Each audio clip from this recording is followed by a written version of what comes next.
Mais um podcast e hoje eu estou aqui na companhia do pastor Eude Martins, que vai aqui contar várias experiências desde a sua infância, sua vida profissional, e eu sei que vai te inspirar muito, né, pastor?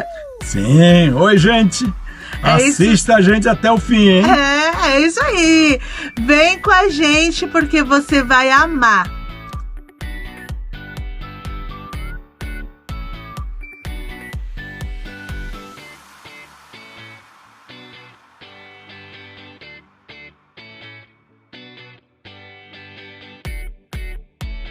Mais um podcast na Kombi e hoje na companhia do querido pastor Eude Martins, que eu já queria agradecer ao senhor por ter aceito o convite de estar aqui na nossa Kombi e compartilhando um pouco de histórias, já que Deus abençoe o senhor. E eu queria que o senhor se apresentasse para quem está lá em casa, resumidamente, quem é o pastor Eude Martins? Muito feliz, Roberta. Estou realmente muito feliz de estar aqui com você. Acompanhe seu podcast na Kombi. E fui surpreendido com a honra do convite, né? Não imaginava que um dia ia chegar a minha vez. Estou muito feliz. Você é uma amiga de muitos anos, que eu considero muito. Você, o Saulo, a sua família, sua querida mamãe, a irmã Roseni. É uma amiga de mesma idade e a gente curte muito isso. Trabalhamos juntos na escola dominical, então estou muito feliz de estar aqui. Então, eu nasci num lar cristão, mas o meu pai, desde logo muito novinho ainda, ele foi chamado para ser um evangelista pioneiro. Isso foi nos anos 50, então naquela época... Os evangelistas eram enviados para cidades sem evangelho, sem crente nenhum. Para abrir igreja mesmo. Começava do zero com a família. Então, meu pai era um policial muito famoso na cidade de Niterói. Ele chegou a ser o que, na estrutura atual, seria um secretário de segurança do antigo estado do Rio de Janeiro, quando ainda havia Rio de Janeiro e Guanabara, não é? E ele era um investigador muito famoso, muito respeitado pela bandidagem e tudo. Ele tinha um jeito cristão de ser policial, né? Então, às vezes, um colega arrebentava o bandido e não tirava nada dele. Entregavam o cara todo quebrado para papai ia lá, cuidava dos machucados dele, tratava dele. E só na conversa, sem violência, sem nada... Ele gostava de contar que um dia ele recuperou um quarto inteiro de roubo, né? Nossa! E então ele tinha um dom mesmo para ser um policial com valores cristãos, né? Mas o coração dele palpitava pela evangelização. Ele queria ganhar almas para Jesus. Então ele abandonou a polícia. Ele entregou uma carta de demissão da polícia sem ir na polícia. Ele deixou em cima da mesa dele a carta de demissão, nunca mais voltou lá. E então começou a ser enviado para o interior. Eu, como filho mais velho, comecei a acompanhá-lo desde muito cedo. E logo no primeiro lugar que enviaram o papai, eu era ainda muito bebê, e meus próximos irmãos não tinham chegado ainda, nós somos ao todo 8. 8? 8, então naquele momento era só eu. E eu tive uma das experiências mais marcantes da minha vida, que a minha mãe gostava muito de dar esse testemunho, porque eu simplesmente morri nos braços da minha mãe. Minha mãe me dando banho numa bacia de alumínio, como era antigamente, e eu simplesmente faleci nos braços dela. E ela ficou desesperada e papai saiu correndo atrás do presbítero que tinha me apresentado ao Senhor. E quando esse presbítero chegou lá em casa, mamãe conta que eu já estava com o meu corpo endurecido já. Nossa! Já não mexia mais os braços, não conseguia mais mudar de posição já braço. Estava rígido. Já estava rígido o corpo. E esse presbítero, o amigo do meu pai, orou por mim e eu ressuscitei. Nossa, pastor! Então eu tenho esse testemunho lindo na minha infância da ressurreição, né? Minha mãe sempre dizia, Eude, Deus tem um plano muito bonito na sua vida, porque Ele te deu vida, né, para você servir a Deus. E assim eu fui acompanhando meu pai. Tem cada história, é tanta coisa que o tempo não permite contar tanta coisa. Mas a gente gosta de Mas história, olha, pastor. papai foi enviado para uma cidade e depois ele ficou sabendo que era a cidade de Dercy Gonçalves, Santa Maria Madalena. Foi lá que ela foi enterrada. Foi lá que ela foi enterrada, no mausoléu que ela construiu, né? Pois então, quem levou o evangelho para Santa Maria Madalena foi papai. Nossa! Papai, mamãe, eu e mais um irmão meu. Qual a diferença de idade? 3 anos. 3 anos. De eu para o meu irmão que veio depois de mim. E éramos nós 4. E papai absolutamente sozinho. E a igreja que mandou ele, que era de Niterói, a Assembleia de Deus de Niterói, deu a papai todos os recursos para papai fazer o trabalho. Então papai tinha recurso, por exemplo, para alugar uma casa, ele podia alugar uma casa para a gente morar. Papai podia fazer compra no armazém, porque ele tinha recurso para a gente comer. Então, não é que faltava recurso, mas simplesmente ele não tinha uma casa para morar e não tinha o que comer, porque ninguém alugava casa para papai. Ordem da liderança religiosa da cidade. E antigamente tinha muito disso, né, pastor? Muito disso. Então, nós ficamos 6 meses morando na estação de trem, porque não havia estradas naquela época, o meio de transporte era o trem, a famosa Maria Fumaça, e o chefe da estação permitiu que papai ficasse dentro da estação do trem. Mamãe cozinhava do lado de fora, em cima de 2 pedras, porque não tinha cozinha, não tinha nada. Nossa! E papai evangelizando, e papai pregando nas praças sozinho. Então, como era uma estratégia que papai usou, foi pregar com a Bíblia católica. Então, papai pregava assim: queridos moradores de Santa Maria Madalena, tenho em minhas mãos o exemplar da Sagrada Bíblia Católica. E eu quero ler aqui nesta linda Bíblia Católica, o que está escrito em João, capítulo 3, versículo 16, porque Deus amou o mundo de tal maneira e tal. E aí ele dizia, esta Bíblia Católica está falando a verdade, está dizendo que a salvação é através de Jesus. Aí ele olhava assim para a janela das casas, estava o pessoal com a Bíblia na mão, conferindo para ver se era da Bíblia Católica mesmo que ele estava lendo. Nossa, que sabedoria! Olha, mas ele ganhou muita alma para Jesus assim. Nossa! E eu, muito pequenininho, cantava, que era ele, mamãe e eu. O outro era um bebezinho de colo ainda, meu outro irmão. E então, eu cantava um corinho muito antigo, talvez você nem tenha vivido o tempo desse corinho, mas que dizia assim: estou alegre, alegre, alegre. Estou meio desafinado. Estou alegre, porque Cristo me salvou. Eu cantava esse corinho, pequenininho. Quando eu me casei, já com o nosso filho mais velho, que era um bebê ainda, nós fomos nessa cidade eu já adulto. Quando eu chego lá, conheci uma irmã na igreja, que quando ela me viu, ela começou a chorar, porque ela disse assim: eu me converti ouvindo você cantar. Nossa! Estou alegre, alegre, muito alegre. Estou alegre porque Cristo me salvou. Então eu conheci uma senhorinha, que era uma jovem senhora na época, que aceitou Jesus através de eu cantando. E nessa cidade vocês ficaram por muito tempo? Olha, não ficava muito tempo, porque o pastor, logo que a igreja se formava, o pastor mandava um pastor para lá e mandava o papai para outra cidade sem evangelho, né? Então nós ficamos lá cerca de 2 anos e pouco nessa cidade. Conseguiu colocar uma igreja ali. Formou uma igreja, fomos para outra. Por exemplo, no curso primário, eu fiz a 3ª série primária 3 vezes.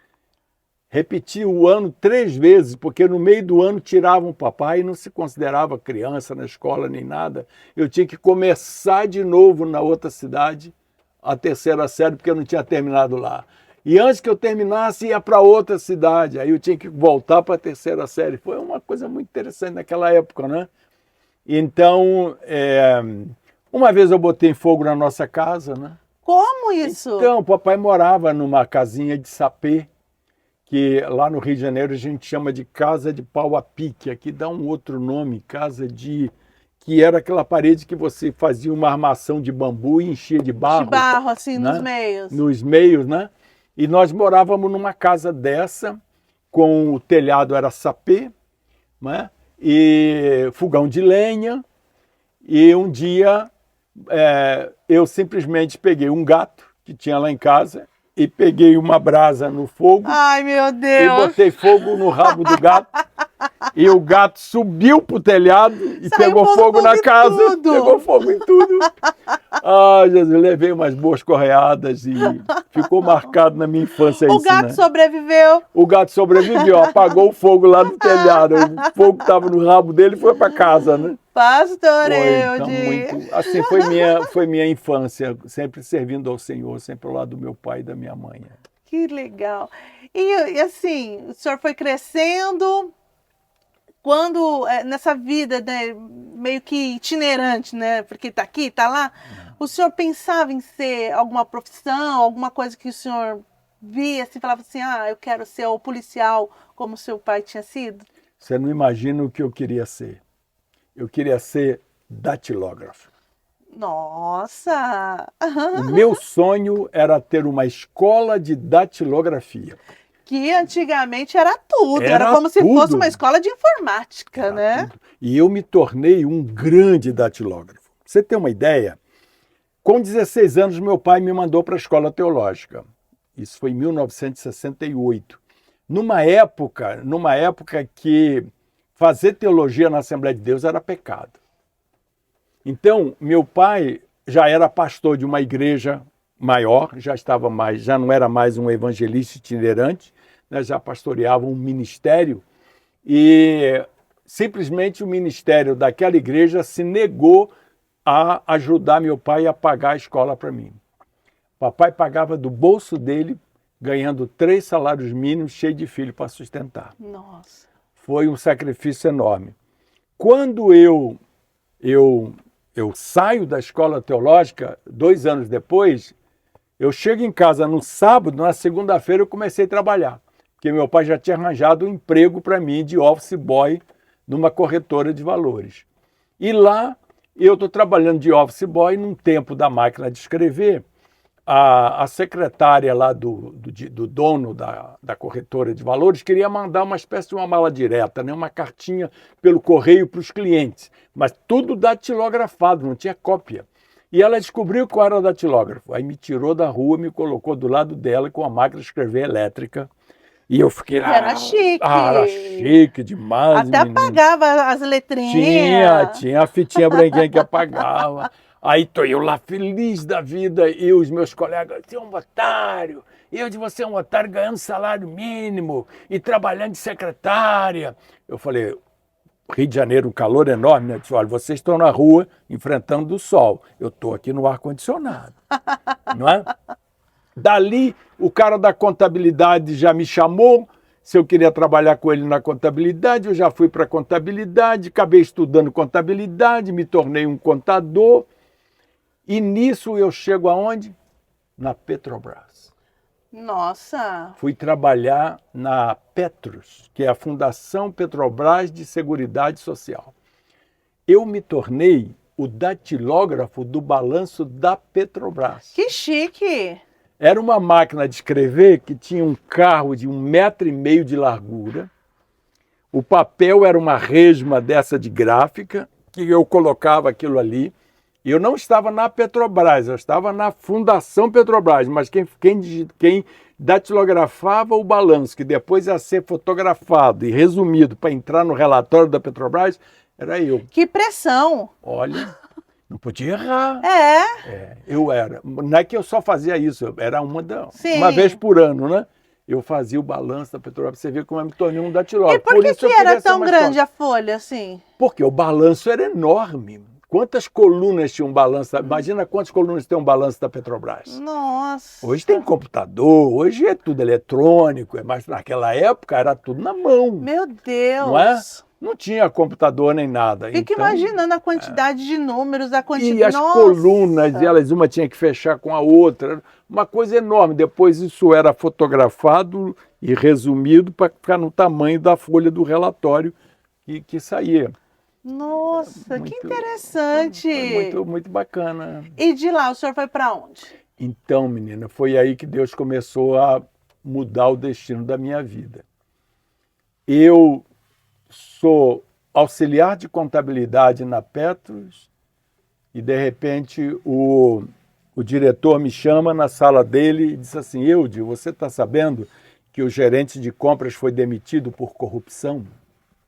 Falei, sim, doutor Sérgio, eu estou sabendo da demissão dele. Falei, pois é, eu estou vindo de uma reunião lá no Conselho da Petrobras e o seu nome foi aprovado para ser o novo gerente de compras. Nossa! Menino, eu levei um susto.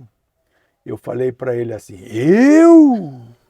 Aí ele olhou para mim e falou assim, você não quer não? Eu falei, não, eu quero sim. Mas é que a surpresa foi tão grande. Foi tão grande. Menina, eu me tornei gerente de compras. Você tem uma ideia, no final de um ano eu só tinha gasto metade do meu orçamento. Do dinheiro que tinham me dado no orçamento, eu só gastei a metade e dobrei os estoques. Nossa! Eu tinha o dobro de tudo no estoque. Eu me lembro dos médicos chegando para mim falando, Eude, finalmente a gente tem os aparelhos que nós precisamos aqui no consultório, porque a gente pedia um aparelho e recebia de uma outra marca, recebia um... Você não, o que a gente pede, você compra para a gente, não é? E não à toa o outro foi demitido, né? Porque pensa, estava fazendo uma má gestão. Então, mas eu era tão Caxias, menina, que eu não recebia eu não aceitava uma caneta de brinde. Se alguém me chegasse com a caneta Bic dizendo, eu disse aqui é uma caneta para você, eu digo, não, não quero. Eu não pegava nada, absolutamente nada. Era um senso de ética e de honestidade que aprendi com os meus pais muito forte. Aí eu estou lá vivendo o top da minha carreira profissional, porque chegaram para mim e disseram, a partir de agora você não tem mais para onde ser promovido, você precisa ter curso superior. Aí eu vou para a faculdade fazer administração de empresa, para poder galgar outros cargos lá dentro da empresa. Só que eu, voluntariamente, eu estou trabalhando no Rio de Janeiro, mas eu morava do outro lado da Bahia, morava em São Gonçalo, não é? E as Assembleias de Deus de Niterói e São Gonçalo tinham uma secretaria de missões que era dirigido por um empresário, um presbítero da Assembleia de Deus muito rico. Ele tinha 5 indústrias. Nossa. A maior indústria de plástico de um brasileiro era dele naquela época, pra você ter uma ideia. Não é? Mas tinha indústria de madeira, artefatos de madeira. Era um homem muito rico. E ele tinha um coração em missões. Então, o que ele fez? Ele apadrinhou todos os missionários das igrejas de Niterói e São Gonçalo. E ele pagava o sustento daqueles missionários todos. Mas ele dizia assim, Eude, a igreja precisa aprender a contribuir para missões. Então, não é para você dizer que eu estou pagando, mas eu queria que você me ajudasse visitando as igrejas, dando relatório dos missionários e trazendo a oferta das igrejas para a obra missionária. E eu comecei a fazer isso voluntariamente. Não tinha carro nessa época, andava de ônibus, entendeu? As cartas escritas à mão, manuscritas. Engraçado, né? Quando a gente para pensar nisso, parece que foi há tanto tempo atrás e não foi. Não foi, menina. Foi não logo foi. ali. Foi logo ali. Gente. Aí eu estou fazendo esse trabalho voluntário, que, diga-se de passagem, o empresário rico não pagava nem a minha passagem de ônibus, era tudo por minha conta. Era sua oferta. Ah, era a coisa mais linda. Eu amava fazer isso. Aí eu estou lá trabalhando lá no Rio de Janeiro, na Petros. Um dia o telefone toca, era irmão Custódio. Irmão Custódio liga para mim e fala, Eude, como é que tá? Oi, irmão Custódio, que alegria, que manda, tudo bem? Ele fala assim, Eude, eu estou indo para a Convenção Geral das Assembleias de Deus em Porto Alegre. Isso foi em 1979. E eu vou voltar de lá diretor da CPAD. Porque a CPAD está vivendo um momento muito ruim, está à beira da falência, e os pastores disseram que eu tenho que assumir essa responsabilidade para tirar a CPAD dessa situação. Mas você sabe, eu sou um homem muito ocupado, eu não tenho condição de sair daqui de Niterói, lá para Vicente Carvalho, no Rio de Janeiro, dar expediente lá, não tem como. Eu preciso de um homem de confiança que administra a CPAD por mim. Nossa. Na primeira semana eu vou lá todo dia, depois eu vou uma vez por semana, depois eu vou uma vez por mês, depois é você que vai lá na minha indústria e vai levar a agenda dos problemas que precisam ser resolvidos. E eu vou aparecer lá de vez em quando. Eu preciso de um homem de confiança para tocar a CPAD.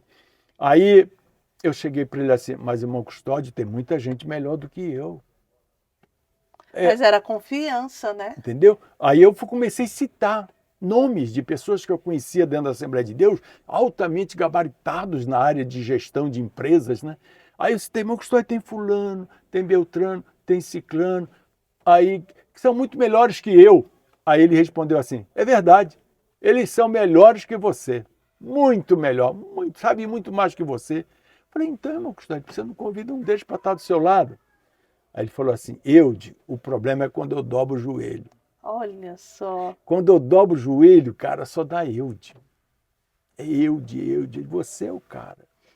É você que eu quero do meu lado. Foi assim que eu saí do mundo corporativo e fui para o mundo empresarial, mas agora tratando de Bíblias, livros e harpas, lições da Escola Dominical, Mensageiro da Paz, Revista Seara, enfim. Atende muito, né, pastor? Assim, a CPAD, ela não é só Assembleia de Deus, que às vezes a gente, no nosso mundinho aqui de Assembleia de Deus do Ministério de Belém, acha que a CPAD é só nossa, e não é. Não, atende muitas igrejas, utiliza o material da CPAD, né?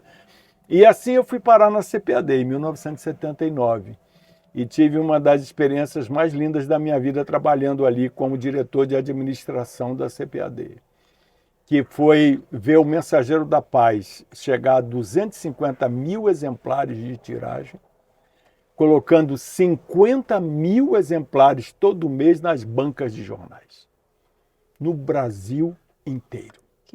Olha, o que nós recebíamos de conversão, de gente que aceitou Jesus com o Mensageiro da Paz pendurado numa banca. Toda a linha editorial do jornal foi modificada. Então, a equipe de redação começou a trabalhar com temas da atualidade, falava de coisas atuais, entende? As questões mais internas da denominação iam para o interior do jornal.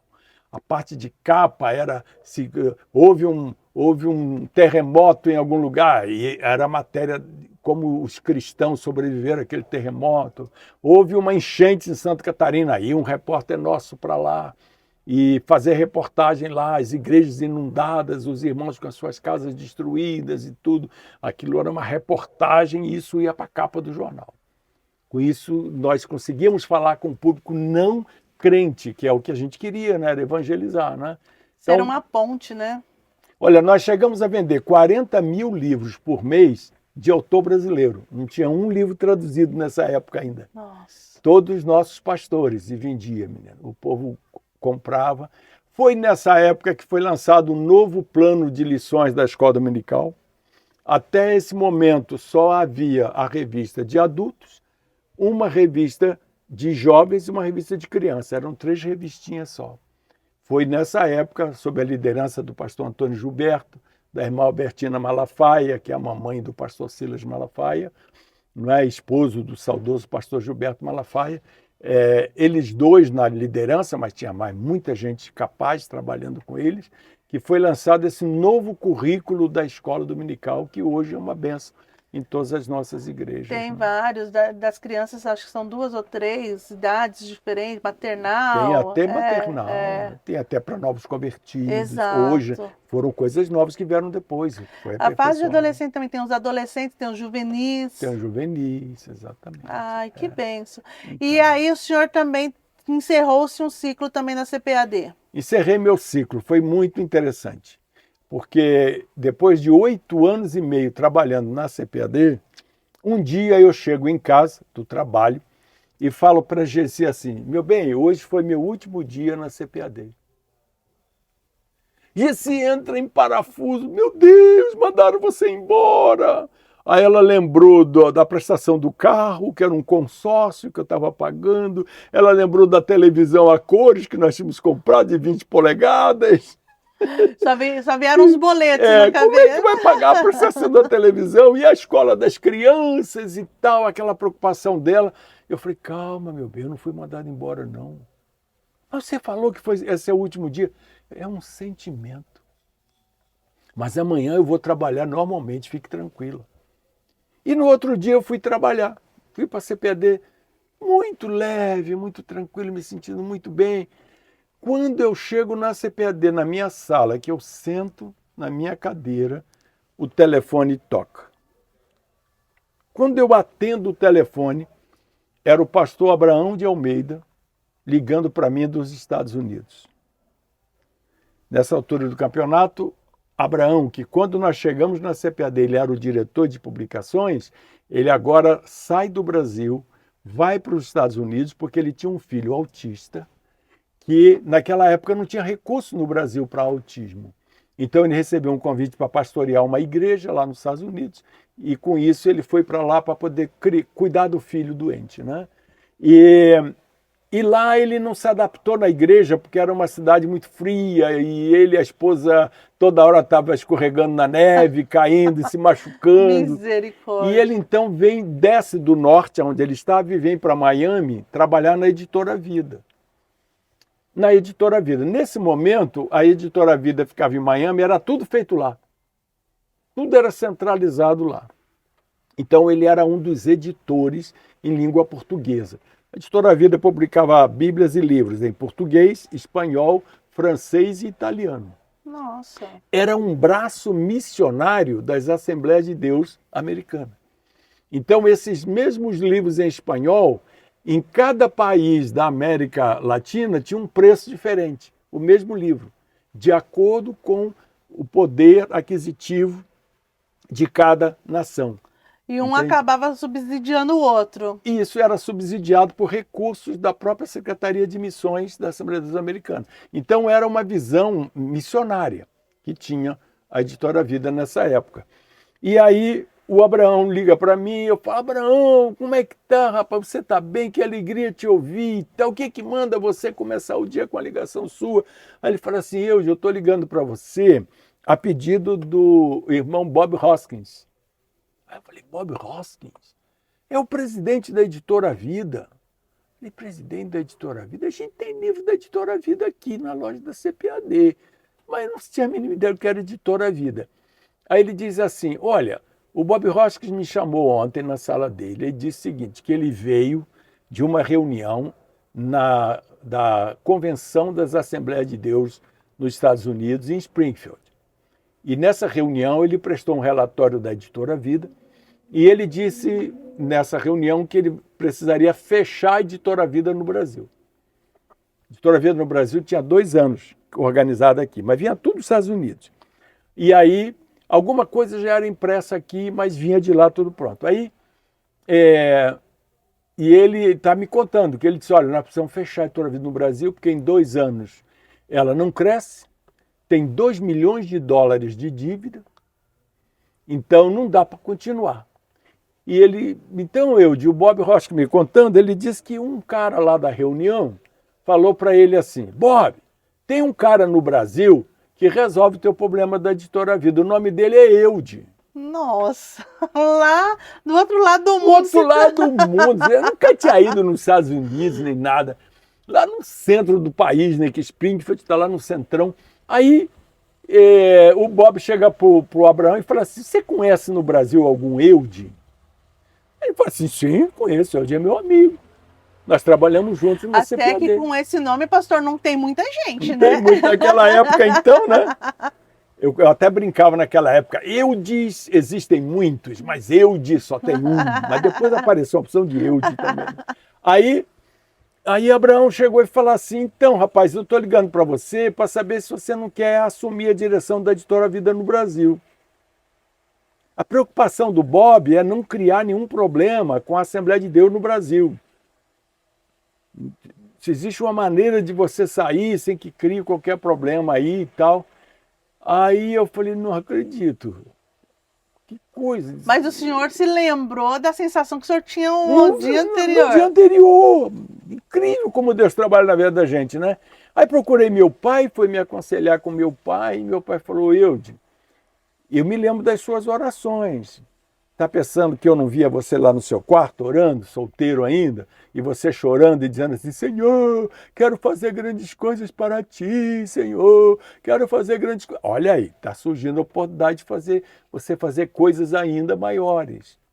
E assim eu peço demissão da CPAD em outubro de 1987 e venho para São Paulo assumir a Editora Vida. Nossa. E aqui, como diretor da Editora Vida, foram 19 anos e meio, né? assumi a Editora Vida com muitas dívidas, e tudo vindo dos Estados Unidos. Então, a primeira coisa que eu fiz foi negociar toda essa carteira de dívidas. Conhecia todo mundo do meio, né? Sabia quem era quem. Então, eu conhecia quem era diretor da Editora Betânia, quem era diretor de Vida Nova, de Mundo Cristão, da Imprensa da Fé, da Gráfica. Né? A própria Editora Betânia tinha uma gráfica também em Belo Horizonte. Eu conhecia também o diretor da gráfica. Todo mundo eram conhecidos meus.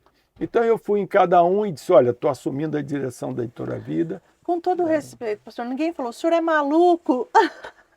Deixar uma coisa firme, de repente, para assumir uma empresa que está assim, zero, olha, com dívida. Começar do zero ainda era bom. Seria até bom. Agora o senhor estava começando menos 2 milhões, né? Menos 2 milhões de dólares. E na época da inflação, 80% ao mês. Misericórdia. 80% ao mês. E foi assim que eu negociei a dívida com todos os devedores, os credores, para pagar em 3 anos, transformando a dívida em ORTNs, Obrigações Reajustáveis do Tesouro Nacional. Transformei a dívida em ORTNs, que era corrigido todo dia, o valor do ORTN. E todos Mas não era $1, né? Não era $1, era a inflação. Né? E eles aceitaram que eu pagasse a dívida em 3 anos. Quando deu 1 ano e meio, eu tinha pago todo mundo. Nossa. 1 ano e meio, saldei a dívida de todos eles. Passei, foi muito bom. Eu me lembro quando eu fui na Imprensa da Fé conversar com o Mauro, que é o diretor da Imprensa da Fé até hoje, e eu falei com ele e tudo. Ele falou assim, Eude, pode mandar para cá o que você precisar imprimir.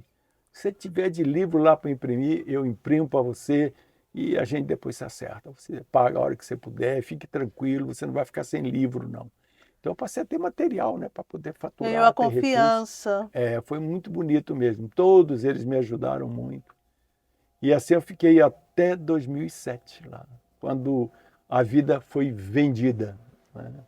Aí já não era mais... Em 94 ela deixou de ser uma missão da Assembleia de Deus, porque você sabe que em 89 houve a queda do Muro de Berlim. Então o comunismo caiu em 1989. Então, descobriram que as igrejas nesses países comunistas eram igrejas, tinha pastor que há 30 anos sem ter uma Bíblia. Com 30 anos de pastor, não tinha uma Bíblia. Porque quando uma Bíblia chegava lá, eles arrancavam as folhas e distribuíam as folhas entre eles, cada um ficava com uma folha. Então, quando o comunismo cai, descobre-se o quê? Que os obreiros nesses países não tinham nenhuma formação bíblica. Então, era um celeiro de heresias esses países. Compreende? Pra você ter uma ideia, tinha uma igreja na Rússia que o pregador só pregava plantando bananeira. Oxi! Porque ele caiu num buraco, ficou preso, cabeça para baixo, dentro do buraco, com as pernas para o alto, e ele orando a Deus, Deus mandou um anjo que tirou ele do buraco. E ele achou que ele conseguiu sair do buraco porque ele estava de cabeça para baixo. Então ele pregava plantando Deus bananeira. Deus só falava com ele de cabeça para baixo. Cabeça para baixo. Então ele encostava os pés na parede e pregava. Vocês têm uma ideia do nível de coisa que havia na época. Então, a Assembleia de Deus americana chegou à conclusão que era melhor ela vender a Editora Vida e os recursos da Editora Vida aplicar na formação de obreiros nacionais nos ex-países comunistas. Então a vida foi vendida. 1994, quem comprou foi a Zondervan. Zondervan Publishing House. Zondervan é a maior editora evangélica do mundo. Nunca ouvi falar, pastor. A Zondervan, a maior editora evangélica do mundo. Nossa! Você tem uma ideia, eles faturam mais de 15 bilhões de dólares por ano. Você tem uma ideia do volume de vendas que tem lá. Eles compram uma Editora Vida. Quando eles compram uma Editora Vida, eu resolvi pedir demissão. E aí Achou que o ciclo do senhor também já tinha se encerrado. Não, eu falei assim, eu sou um pastor. Eu estou aqui trabalhando com a visão missionária. Agora vai cair na mão de uma empresa comercial? Não está de acordo com a minha visão de reino de Deus. Né? Aí eu cheguei para o presidente da Zondervan, que por sinal fez aniversário essa semana, mandei uma mensagem para ele, acabou de me agradecer. Ele é 10 anos mais velho que eu agora, né? Eu estou com 72, ele está com 82 anos, Bruce Wieskamp. Aí o Bruce vem no Brasil e eu cheguei para o Bruce e falei, olha, eu estou indo embora, estou entregando a Editora Vida, coloca outra pessoa no meu lugar. Aí ele chega para mim e fala assim, mas nós compramos a Editora Vida por sua causa. Nossa! Aí agora você está dizendo que não quer mais trabalhar com a gente? Ele falou, qual é o problema? Eu falei assim, Bruce, eu sou um pastor. Você sabe pelos relatórios que você recebeu que eu sou um gestor responsável. A Editora Vida está mandando $600 mil por ano para os Estados Unidos hoje. Nesse momento, em 94, né? Eu já mandava $600 mil por ano. Saiu de uma dívida para ajudar a obra missionária em outros países. Nossa. Né? E aí eu falei para ele assim, ele falou assim, sim, eu sei, eu também sirvo a Deus como você também. Nossa editora, ela também é uma editora cristã. E eu falei assim, mas vocês têm uma visão comercial. Aí eu disse assim, por exemplo, você vai publicar um livro nos Estados Unidos e você vai dizer para o autor americano assim, eu tenho uma vantagem para te dar, eu publico teu livro em português também. E eu vou ter que publicar o livro, você assinou um contrato lá dizendo que vai publicar em português, e esse livro não presta para o Brasil. Pode ser muito bom para os Estados Unidos, mas pode não servir para aqui, mas eu vou ser obrigado a publicar. Aí eu falei, tem um livro que está vendendo 1 milhão de exemplares por ano, você não quer deixar de publicar esse livro, mas esse livro contém heresias. Eu não vou publicar um livro só porque vende 1 milhão de exemplares por ano e contém heresias que vai contaminar o conhecimento bíblico dos brasileiros. Esse livro, para mim, eu não vou publicar. Não serve, mas eu vou ter que publicar porque o objetivo seu é ganhar dinheiro, é faturar. E ele? Aí ele ficou me ouvindo.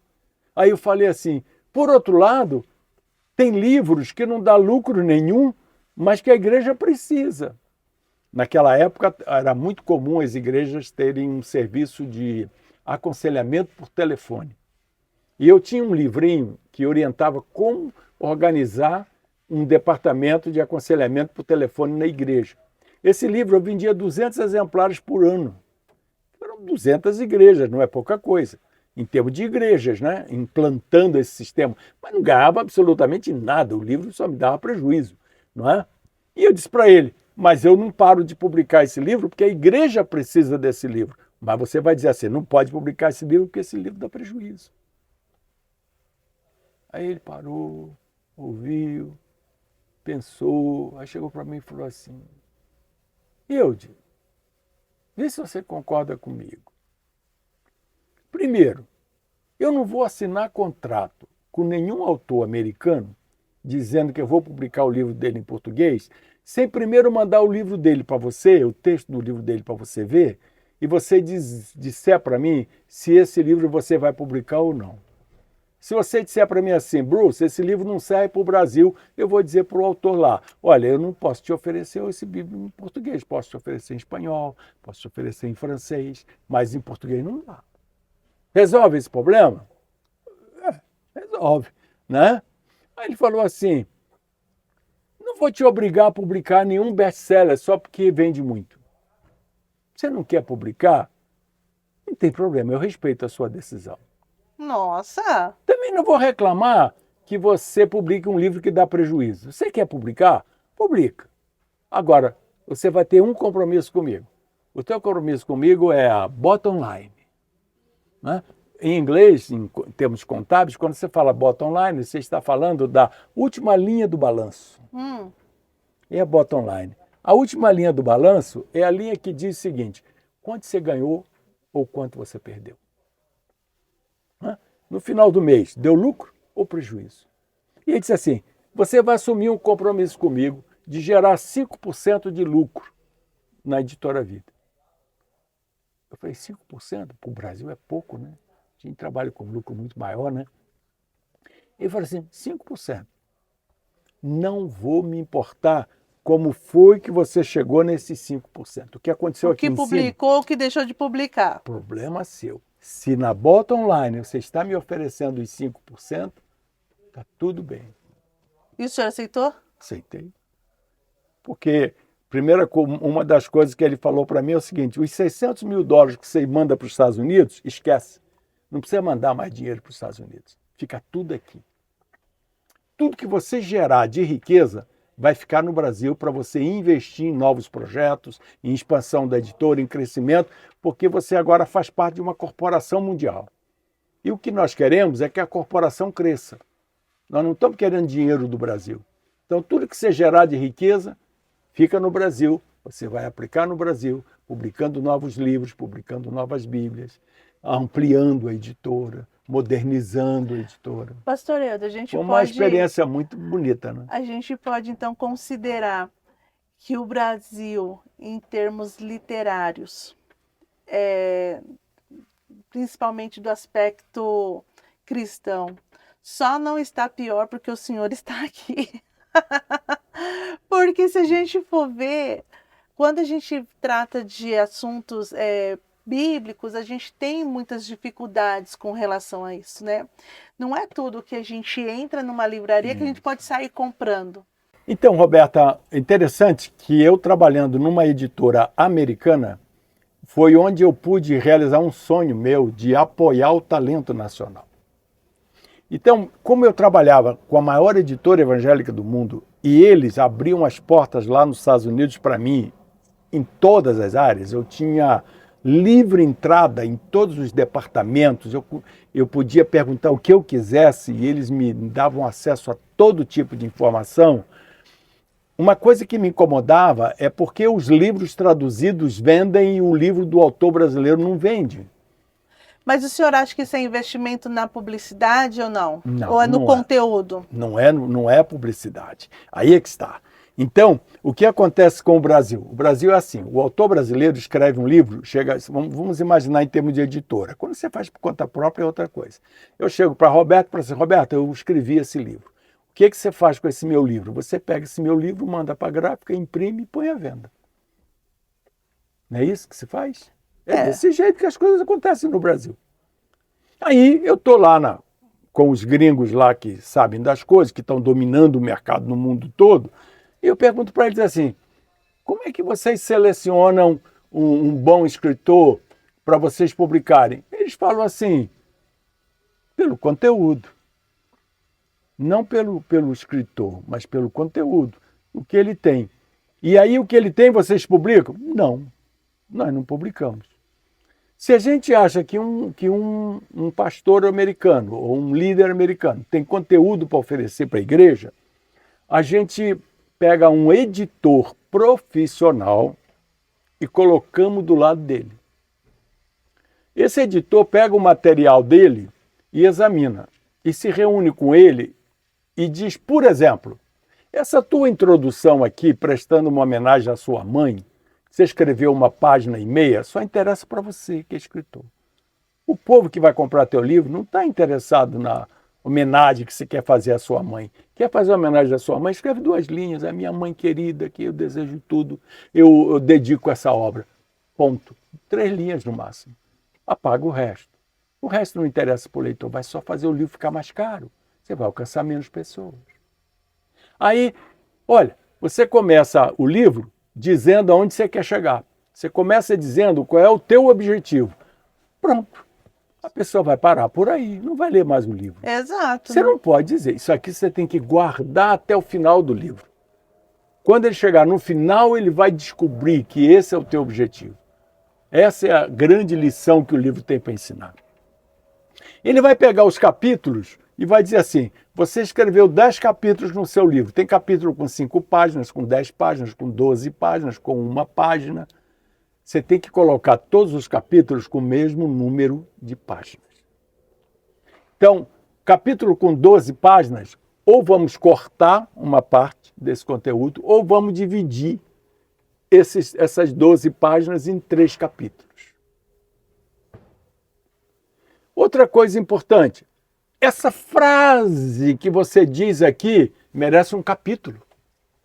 Essa frase é sensacional, nunca ninguém falou isso. Então, por favor, senta lá no seu computador e escreve um capítulo sobre isso aqui. É como se fosse um orientador de TCC. Isso. Aí o livro vai sendo editado. Quando esse livro chega na livraria, é sucesso. Aí o que é que eu fiz? Eu criei aqui no Brasil, em São Paulo, uma equipe de editores profissionais. Gente que conhecia muito de Bíblia, conhecia muito do mercado, que conhecia muito língua portuguesa, que conhecia muito obras traduzidas. E formei uma equipe de uma editoria nacional. Então, quando eu recebia um manuscrito de um autor brasileiro, eu botava na mão deles. Eles examinavam e falavam assim: Eude, aqui não dá para tirar nada, esse livro é muito fraco. Então, o pessoal examinava o material, que a gente recebe muito manuscrito. Quem trabalha com a editora, tipo assim, eu recebia 200 manuscritos por ano, não dá para publicar 200 livros, né?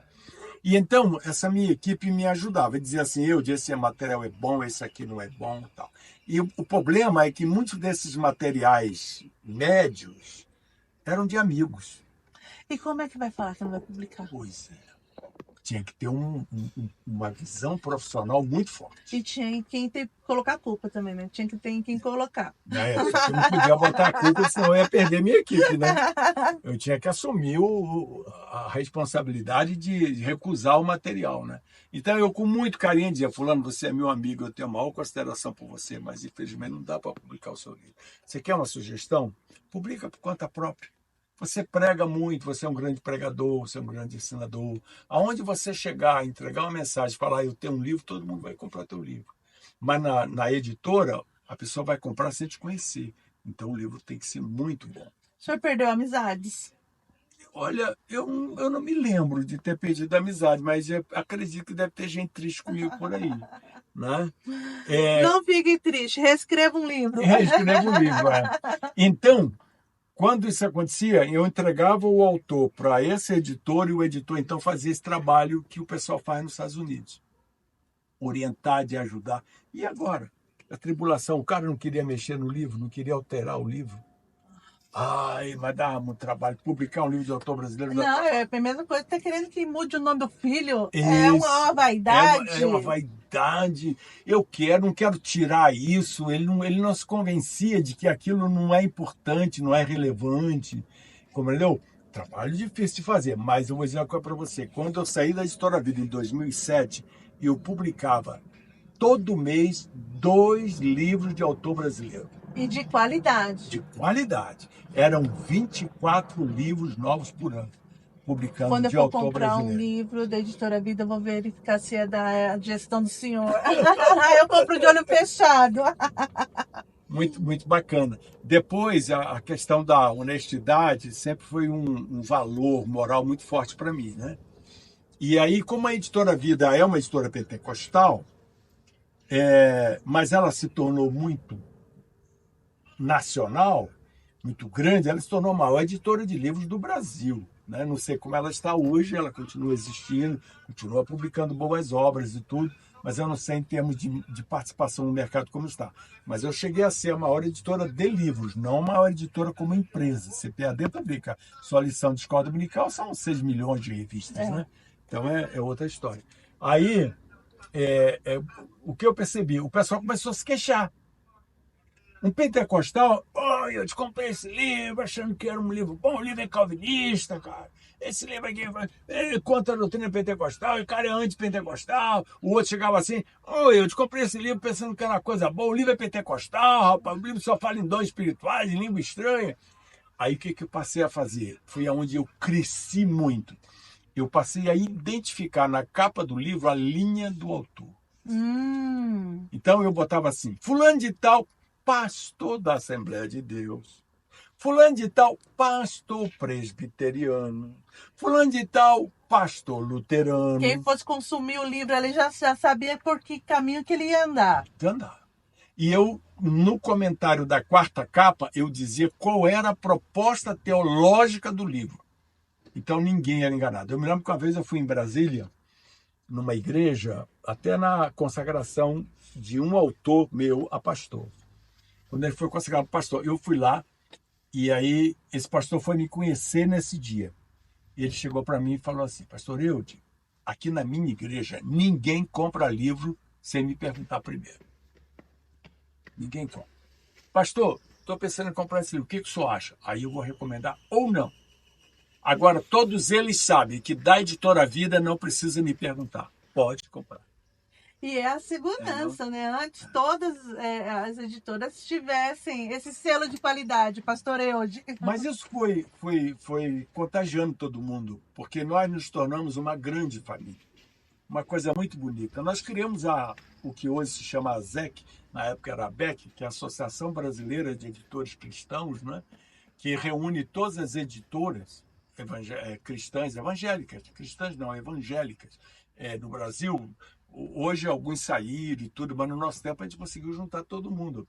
Então, nós éramos uma grande família, a gente se ajudava mutuamente, entende? Era um trabalho muito bonito. E falando assim, comercialmente, entre aspas, é um mercado que cresceu muito, né? Porque a gente vê as editoras que não tinham essa tradição de publicação evangélica está enveredando, por exemplo, a Thomas Nelson. Antes, os tipos de livros dela eram totalmente seculares, né? Hoje não, hoje ela já tem as publicações voltadas para o público evangélico. Inclusive, o Gutierrez, ele é um consultor, né, da editora, e ele é um irmão nosso da Assembleia de Deus, né? Um grande talento nosso. Ele é fofíssimo. Eu estive cooperando lá na igreja dele. E é uma inspiração para os jovens. No mercado, assim, numa época em que a literatura em papel mesmo, às vezes, está sendo deixado de lado, quando a gente vê novos talentos se erguendo e continuando a escrever, continuando a publicar, dá um quentinho no coração, uma esperança, fala assim, não, nem tudo está perdido, né? Como é que o senhor vê esse mercado hoje? Eu confesso a você que hoje eu conheço menos, né? Porque eu saí do mercado, assim, ligado diretamente à literatura em 2007, que em 2007 eu fui para a Sociedade Bíblica do Brasil, e na Sociedade Bíblica eu era um assessor de projetos especiais. Então eu trabalhava especificamente com Bíblia, né? Então a parte de livros ficou bem mais para trás. Mas hoje você tem a concorrência da internet, né? Os livros virtuais vendem muito hoje, né? E o problema da internet é que nem tudo as pessoas checam, né? Então não é assim, quando é um livro virtual lançado devidamente por uma editora, beleza. Agora, quando é simplesmente, vamos supor, como que fala? Artigos, quando são artigos, essas coisas, às vezes as pessoas não vão procurar quem é que está escrevendo aquilo. Isso. Só dá um Google lá, aparece, isso aí, vou baixar esse PDF aqui, e às vezes não tem a qualidade, né? Não tem ninguém se responsabiliza por aquilo. Né? Ninguém se responsabiliza, exatamente. Então, isso é um problema bastante sério hoje em dia. Mas eu aprendi muita coisa interessante nesse mercado. Por exemplo, eu tinha uma visão espiritual de que o mercado secular não vendia nossos livros porque era uma ação do demônio. Eu achava que era o diabo que fechava as portas das livrarias seculares para o mercado evangélico. Por isso, ninguém conseguia ter livros e bíblias vendidos nas livrarias seculares. Hoje, graças a Deus, já tem, mas naquela época não tinha. E a maior rede de livrarias da época eram as livrarias Saraiva. Hoje até faliu, né? Sim. Mas era a maior rede de livrarias. E quem controlava toda a parte da distribuição da livraria Saraiva, o diretor, ele era um espírita. Então as pessoas viam com maus olhos o trabalho dele lá, fechando as portas para os evangélicos. Até que um dia eu fui conversar com ele. Fui conversar com ele e falar, fulano, vem cá, me explica um pouquinho. Por que você não coloca livros evangélicos na tua livraria? Ele falou assim, as pessoas não entendem. Mas você está sendo muito educado, eu vou te explicar. As livrarias, as paredes das livrarias não são de borracha. Elas não esticam. Elas são fixas. Então você tem um espaço físico fixo. Um número de prateleiras, com capacidade para X livros. E só o mercado não religioso edita 60 mil novos títulos por ano. Você acha que eu tenho espaço nas livrarias para colocar 60 mil novos títulos cada ano? Não tem. Então não existe nada contra. Agora, o que acontece? Vocês querem colocar o catálogo de vocês dentro da minha livraria. Você não vai conseguir. Não tem espaço para isso. Então, eu vou colocar quem? Eu vou colocar quem vende. Eu vou colocar o que vende. Aí o que foi que eu fiz? Dos meus 700 títulos que eu tinha na Editora Vida, eu selecionei 10. De 700, selecionei 10. E falei para ele, você me dá um espaço para colocar 10 títulos da Editora Vida na sua livraria? Ele falou, perfeitamente. Tranquilo. Pode mandar. Agora, se não vender, eu te devolvo. Tem que vender. Então, está bem selecionado. Aí, primeiro, abri a porta por aí. Segunda coisa, aonde ficavam os livros evangélicos? Lá no fundo? Tudo numa prateleirinha. Literatura evangélica. Ou livros religiosos. Aí eu falei assim, espera um pouquinho. Esse livro aqui é um livro de história da igreja. Então, ele é um livro de história. Eu queria que você colocasse esse livro na prateleira de história. Onde estão os livros de história? Coloca lá, história. História da igreja. É um livro de história. Está ali, está contado. Entendeu? A psicologia feminina à luz da Bíblia. Coloca lá no psicologia. O assunto é psicologia. Não coloca aqui livro evangélico, livro religioso. A forma como rotula, o pessoal não passa nem na frente. É só o crente que vai comprar ali. E você tem sempre aquela visão evangelística de alcançar as pessoas não crentes. Não é? Depois nós começamos a trabalhar a linguagem dos livros, evitar o evangeliquez no próprio conteúdo do livro. Passamos a trabalhar melhor o título do livro. Até as capas mudaram, né? A gente vê uma transformação, uma modernização, né? Então, em vez de eu colocar a psicologia feminina, a psicologia da mulher cristã, eu ponho a psicologia da mulher. Né? Na vida da mulher, a psicologia feminina. Por exemplo, não precisa dizer a psicologia feminina segundo a Bíblia. Entende? Mas é segundo a Bíblia. A pessoa. Legal. Entende? Então, são coisas que foi abrindo o mercado. Aí, você vai descobrindo coisas à medida que você vai se caminhando nesse meio, né? Eu trabalhava muito, Roberto. Olha, eu trabalhava muito. Mas o senhor tem um legado enorme. Eu trabalhava demais mesmo. Você sabe que eu trabalhei 48 anos. Quando eu me aposentei em 2019, eu tinha completado 48 anos de trabalho. Nossa. Trabalhei 48 anos, muito tempo. E aí, então, por exemplo, uma outra informação errada que se dava é que dizia assim, crente não lê. Crente não lê, crente não lê. Aí eu fui atrás das pesquisas de leitura. E eu descobri que enquanto o brasileiro médio lê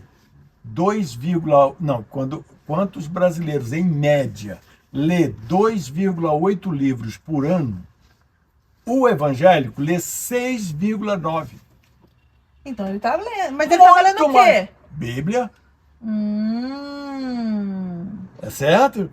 A Bíblia, nós somos o povo do livro. Sim. Então o evangélico lê a Bíblia. Então, se ele lê a Bíblia, ele já tem o hábito de ler. Sim. Ele tem o costume de ler. Então, agora o desafio é você colocar um livro tão interessante quanto a Bíblia. Tão relevante para o crente ler quanto a Bíblia. Tão bem escrito. Tão bem escrito quanto a Bíblia. Né? Tendo a Bíblia como referência.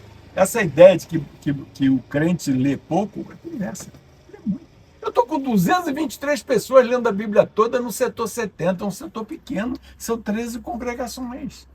Entende? É muita coisa. Muita gente. Muito. Quando o senhor olha para trás, assim, né? Hoje o senhor está com 72 anos.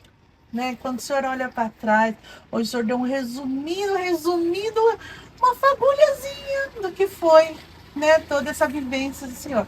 Mas quando o senhor olha para trás, assim, o que faz o senhor respirar aliviado e falar assim, olha, isso aqui foi uma missão cumprida? Olha, o que mais, assim, acalma meu coração e me traz, assim, muita alegria de ter vivido, né, e ter chegado a essa idade, é o número de pessoas que foram alcançadas com a mensagem da palavra de Deus através da Bíblia, através dos livros que eu publiquei. Foram muitos livros que eu publiquei na minha vida. E, principalmente, estudo, né? A Bíblia de referência Thompson, até hoje, é uma das Bíblias mais vendidas no Brasil. Foi lançada por mim. Né? A primeira Bíblia em ordem cronológica lançada no Brasil, uma Bíblia em ordem cronológica, foi lançada pela Editora Vida. Não é? Muitas Bíblias, a edição contemporânea de Almeida, a nova versão internacional da Bíblia, a tradução da NVI. Não é? A Bíblia, a mensagem também, né? A mensagem foi lançada depois que eu saí, mas quem comprou os direitos fui eu. Entende? A mensagem tem uma história linda, a Bíblia Mensagem, porque o Peterson, que escreveu a Bíblia Mensagem, ele não queria que a Bíblia Mensagem fosse traduzida para nenhuma língua, que só fosse publicada em inglês. Porque o Eugene Peterson, ele era pastor de uma pequena igreja na Califórnia, e ele percebeu que o povo não gostava de Bíblia, não se interessava pela Bíblia. E ele, como um grande biblista que ele sempre foi, ele resolveu ensinar a Bíblia toda para a congregação dele, do Gênesis ao Apocalipse. Mas aí o que ele fazia? Ele reescrevia a Bíblia, o trecho que ele ia ministrar, e levava as cópias para os irmãos. O texto reescrito, na linguagem deles, do jeito que a gente fala. Mas como ele era biblista, ele sempre foi absolutamente fiel ao sentido original. E é uma Bíblia maravilhosa. Maravilhosa. Lá em casa a gente tem, e quando, assim, dependendo da lição que eu vou dar para os adolescentes na Escola Bíblica Dominical, eu levo ela, né? Porque eu falo, eu vou ler aqui para vocês verem nessa versão aqui, que eu acho muito maravilhosa, muito maravilhosa. Então, aí, quando eu fui atrás da Bíblia para publicar em português, a editora disse, a editora que tem os direitos nos Estados Unidos, falou, olha, eu não posso te ceder os direitos porque o Eugene Peterson não permite que essa Bíblia seja traduzida em outra língua. E eu procurei saber por quê, qual é a razão. Ele falou assim, porque como é uma Bíblia reescrita, a preocupação dele é que ao ser traduzido para uma outra língua, o sentido original seja modificado. Então, eu coloquei à disposição dele o maior biblista brasileiro, que é o reverendo Luiz Saião, que é a nossa maior autoridade em Bíblia no Brasil. E o reverendo Luiz Saião foi quem acompanhou toda a tradução da mensagem para o português e a fidelização dela com o sentido original do texto. Entende? Então, a Bíblia Mensagem, embora ela pareça assim um texto muito simples, mas ele é muito fiel ao sentido original. Fácil demais de ler, você entende com muita clareza, usa a linguagem. Só que foi lançada, eu já tinha saído. Quando a Bíblia foi publicada, eu já não estava mais lá. Mas é fruto do seu trabalho. É um trabalho bonito. Sou um grande divulgador da Bíblia Mensagem. E é incrível, né, pastor, quando o senhor pensa, né, assim, né, eu acho que existem obras que frutificam, que acho que a gente só vai ter ideia disso na eternidade mesmo, né? Verdade, Porque hoje seria impossível colher tantos testemunhos de pessoas que foram alcançadas por uma publicação ou por uma Bíblia que chegou nas mãos dela. É tanta coisa que, assim, a gente é instrumento mesmo, né, do Espírito Santo para conduzir essas coisas que a gente não sabe nem onde vai desaguar, mas que vai gerar frutos, né? E é interessante que, às vezes, você atira no que vê e acerta o que não vê, né? Tem isso também. Tem. Eu me lembro que uma vez na igreja, no Rio de Janeiro, ainda não tinha vindo para São Paulo, eu dei um livro de presente para uma irmã. E um dia essa irmã chegou para mim e falou assim, Eude, eu nunca fui dizimista, porque ela era viúva de um alto comissário da Marinha, o cara morreu, mas tinha um salário muito alto. Então ela tinha uma pensão muito boa do marido. E ela dizia para mim assim, o meu dízimo é a prestação de um carro 0 quilômetro. Eu compro um carro com o dízimo. Então eu não dou o dízimo. Eu não entrego o dízimo. Significa que sobrava mais 9 ainda para ela. Entendeu? Aí ela falou assim, mas depois que eu li esse livro que você me deu, eu me tornei uma dizimista. E agora eu estou entregando o dízimo. Interessante que o livro não era sobre dízimo. mas falou ao coração dela por isso. Isso é muito interessante no Evangelho. Eu estava dizendo esses dias para um pastor aqui no setor 70. Ele estava muito angustiado, muito preocupado com a pregação dele. Me ajuda. E é um cara já experiente, um pastor de muitos anos, que está aí com a gente aí desde o tempo do setor 10 e tal.